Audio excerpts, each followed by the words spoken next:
Na hili ndio gereza ambayo liko ndani ya Islamabad. Watu wanasipewa habari mpaka kikao ilipigwa ndani ya jela kwamba kuna nyang'ao analetwa. Ilibidi watu wote wakae kumshuhudia. Ili jambazi liloua watu 200 ni lipi hili? Si wengine tumeiba kuku tuko jela. Mtu 200 kaua na analetwa akiwa hai mwamba.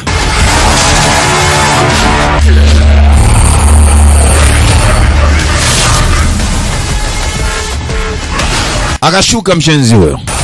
Amekula buti la jeje.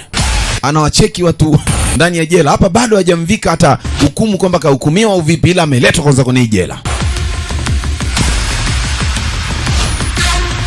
Huyu jamaa amepigwa sindano ya kupoteza kumbukumbu. Kwa hiyo hajui hata yeye ni nani. Kwa hiyo anajikuta yuko sehemu watu wengi.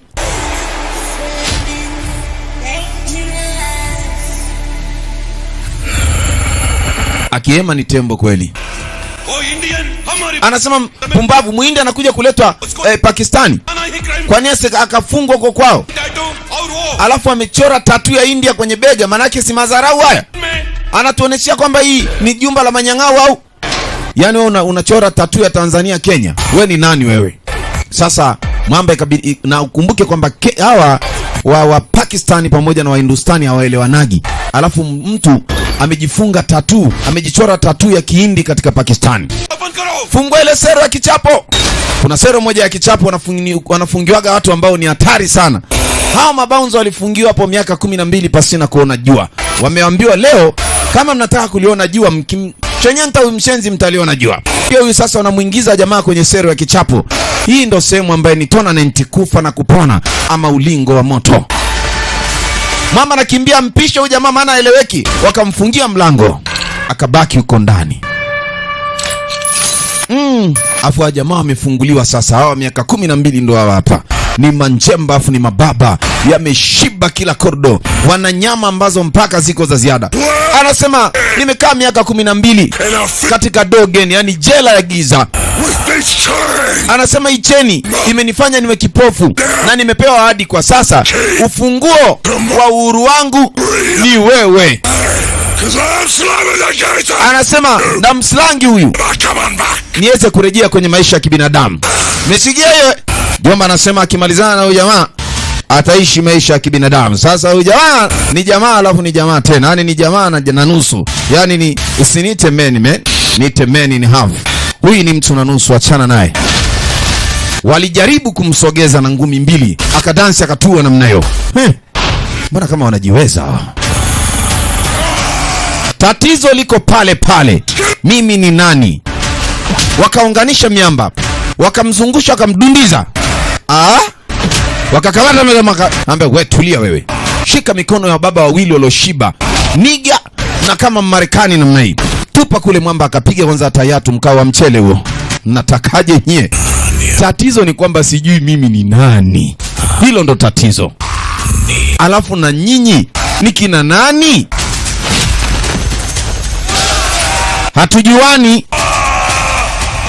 Maji baba anasema leo tunamaliza kazi leo. Sasa anatembea, anafuata kwanza kuanza na huyu. Kaanza na Black huyo. Black anakaa vizuri, anaona hii njemba ya wapi haipigiki. Sasa zinaitwa jeb machine mzee. Hiyo ni mikando mzee, piga huko na huko auto reverse. Ametua. Nikasirika Maji baba. Ili tatizo ni kubwa. Labda tuite FFU au anachukua zake. Mwamba kanyanyua la kufanyia mazoezi hilo. Yaani hilo lichuma sijui la kilo ngapi kanyanyuka nalo. Anampisha huyu, anapita na huyu anamwaga kule. Na huyu naye anakuja akasogezwa na huko. Watu sipigwe. Akaona hawa wanazingua, kanunua nyanyua vyuma vya kilo 20. Yaani ukipigwa hiyo unasikilizia utamu. Yeya. Alipigwa headphone mtu. Unajua headphone wewe? Alivalishwa headphone nzuri mwamba na nyama zake akaenda down.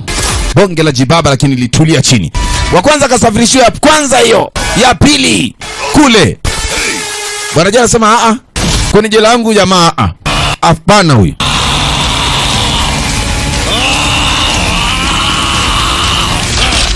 Alimpiga kilo 6360. Alafu anasema mimi ni nani? Bado hajajua yeye ni nani. Wewe si Muhindi, mshenzi nini? Ndicho anachosema huyu bwana jela wa Kipakistan. Oya, hebu lete kwanza. Walimtupia guruneti la kukatia moto. Bila hivyo mambo ni tight. Hilo hapo.